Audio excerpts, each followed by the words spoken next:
So this is my analysis on the movie Smile 2, or maybe even a spoiler review for the movie itself. I just want to give my thoughts on some of the decisions that were made about this movie, and maybe some theories, and maybe some pros and cons that I probably couldn't point out specifically when I was doing the actual movie review. So with that being said, before I get into it, I just want to say Naomi Scott, the person who played the main character Sky, uh, she killed that role. She made a fan out of me. I just want to point that out. And also, I do want to make it clear that I did enjoy the movie. So if you hear me like talking down on it, that's not intentional. I'm just pointing out some stuff that didn't really add up. And so, speaking of the stuff that didn't really add up, I kind of just want to start from the straight from the beginning of the movie. So straight from the beginning of the movie, one person said the movie right off the gate kind of contradicts some of the rules that's already set in place. And I looked at it because he said the rest of the movie shouldn't even really happen because technically it kind of destroys what it built up from straight from the beginning. I looked at it, and I guess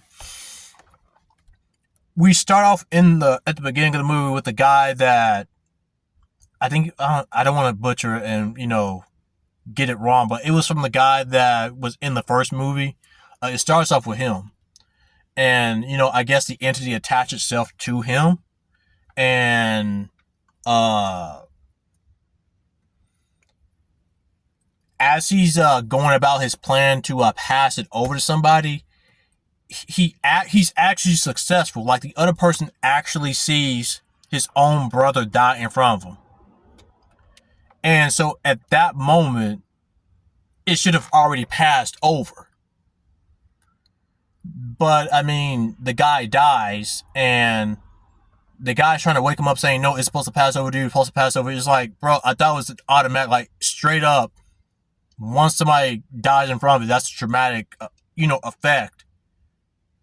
And it didn't happen. So it doesn't matter if he dies. It doesn't matter if he stays alive. Like, the thing's already passed over, right? And so that's one part that didn't make sense. But you can argue that since the guy died in front of him again, the main guy or the guy from the last movie has it again. I hope I'm making sense here. I'm kind of like yammering through the beginning, but I hope I'm making sense here.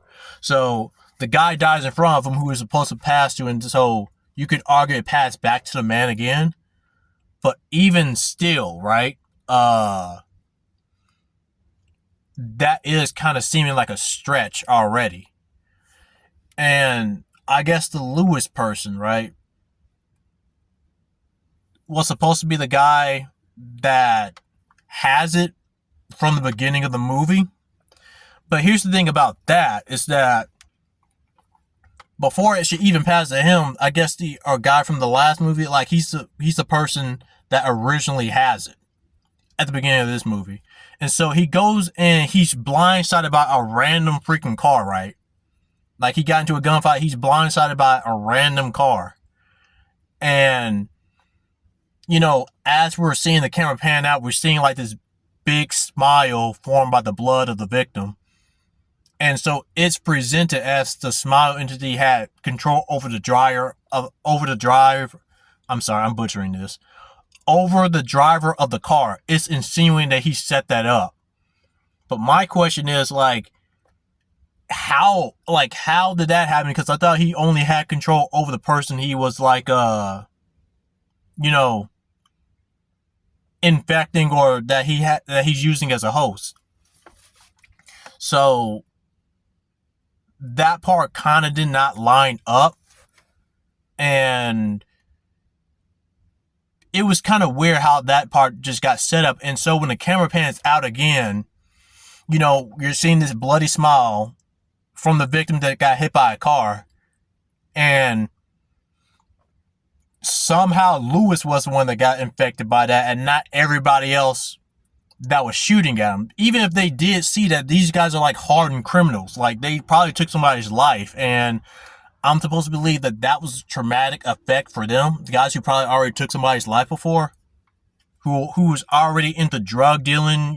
They're not afraid to even do a shootout and kill somebody just from entering their house, right? So that was just the whole beginning. Just seems like a stretch, right? And so when somebody brings that up, like the whole movie itself shouldn't be happening, I feel I could totally see what they were saying with that.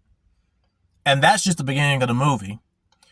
And before I get to the rest of the movie itself, I'd rather just skip towards the end, because the ending, it was really conflicting for me, because you just have a lot of good moments throughout the movie, and a lot of key points that happen to where it's like, bro, even if she does miraculously beat this entity, there is nothing for her to go back to. Her life is destroyed. So, it was kind of that's what kind of made me curious. Like, even if she does recover, even if she doesn't beat it, right, and she somehow comes out just surviving an encounter with it, what is left for her after that? But the movie, the way it ends is that it looks like everything was fabricated all the way up until the ending. Like the ending, you see her on stage and you thought, wait a minute. Her reputation is destroyed. She just killed her mom. You're seeing her mom. She looks fine and she's in the final show. So apparently everything's just like happy-go-lucky. And everything we heard throughout this entire movie, everything we saw throughout this entire movie, the entity said it itself. It isn't real. So it's like everything was completely fabricated. Everything was just an illusion, rather. And that's really troubling, because they actually say some interesting stuff about the entity, and they actually say some interesting stuff about how it operates, and even how to beat it. So in the movie, right? In the movie, there's a man named Maurice. Apparently he was supposedly, right, because we don't know if any of this stuff is actually real or happening, but supposedly he is a relative of a past victim of the Smile entity, and his brother got killed, and he started looking into it himself, and he comes up with a plan to kill it. And this is some major lore that he's putting down here about, hey man, you can just medically die and we can resuscitate you after you die or after you're medically dead for after a certain extended period of time, right? We can just resuscitate you to bring you back to life. And so I thought that was interesting, and it started expanding on what it actually is. Like, it's not I want to make this really clear. From the way he presented it, this Smile entity is not a demon, it's not a spirit, but that's the closest thing you can probably bring to like pinpoint on what it actually is. I think he brings up cosmic entity. I probably heard that wrong, but that seems to be what it actually is. And but again, I kind of want to disregard that, because it just says it's an entity or whatever. And you're hearing all this, and it seems major. And later in the movie, the main character, Sky, she kills her mom, and it's like that's the part that really made me like, bro, it's all over now. Like that's the second body. The first body is like you're already connected with drugs and all that, and now you got this body. It's like that's your own mother, and you're in the same room with her. You killed her and shit. It's like it's over. And that's on top of all the major embarrassing moments, all the parts where she just humiliate her reputation. It's like it's all over, only for us to get to the end and be like, okay, yeah, none of that actually happened or whatever. So it's like, I guess you could say everybody dies at the end anyway, but everybody's gonna get fucked with anyway at the end, so it doesn't really matter. But for me, for all the events that we went through, it seems like it comes off as unnecessary, or it seems like what was the point of me trying to sit through all that, right? So I get what they were probably trying to do. They were probably trying to make it seem like this entity is like, such an indomitable force that they're trying to make it seem like just the scale, just the pure severity of how it like tormented this woman was that she was doomed straight from the start. But I mean, it really did come off unnecessary and kind of pointless to have this whole movie just for us to be psych at the end, just to have a one big psych gotcha point at the end, right? So I just thought like that didn't do it for me. Some people that might not bring down the movie, and honestly, it doesn't for me. I just thought it just feels very conflicting though when I saw it. And speaking of the ending, I do want to bring up this. It's like one thing I worry about the ending, and I'm sure it's going to be a great movie if they are leaning towards doing another installment of it. But when I saw that ending, it's like, where do you go to from there, right? Because it's like the major point of the Smile franchise so far is that you're supposed to be, it's supposed to be like an isolating feeling. Like nobody believes you, nobody's willing to, believe what is happening to you, and you're isolated from the rest of the world almost because nobody's looking into it. Nobody knows what this thing is. Nobody knows it even exists, right? And now you're infecting a whole group of people. It's going to take time for that to transpire. But since it's like such a worldwide thing, I feel like people are going to start looking into it at that point. So it's like people are going to be in on what's happening, kind of. So it's like, I feel like the major points, like, that feeling of isolation, being trapped, that feeling of overlooming doom, like this is just something that is so vast and, beyond your comprehension that there's no way you can fight it. All that it kind of has going for it, I feel like some of that might be taken away by what I saw from the ending of the movie. Because now it seems like everybody's gonna be having a piece of it now. Like it's gonna be like a how can I put it? It's gonna be a vast majority population type thing now. So I kind of just feel like it leaves something open that's probably going to be vastly different from what we've been seeing so far, because at that point, would you even consider it like a horror genre at that point? Because a lot of the stuff that made it a horror movie is kind of going to be stripped away. You keep on continuing down that route. And another major point to this is that, just from the beginning, straight from the beginning, they kind of start going against the rules already. So that's kind of worrisome.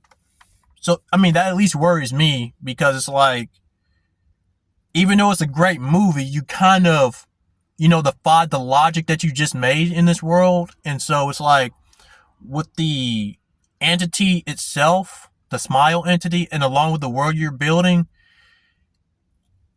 I could potentially see that getting worse by the third movie, especially considering that it might be on a grander scale now.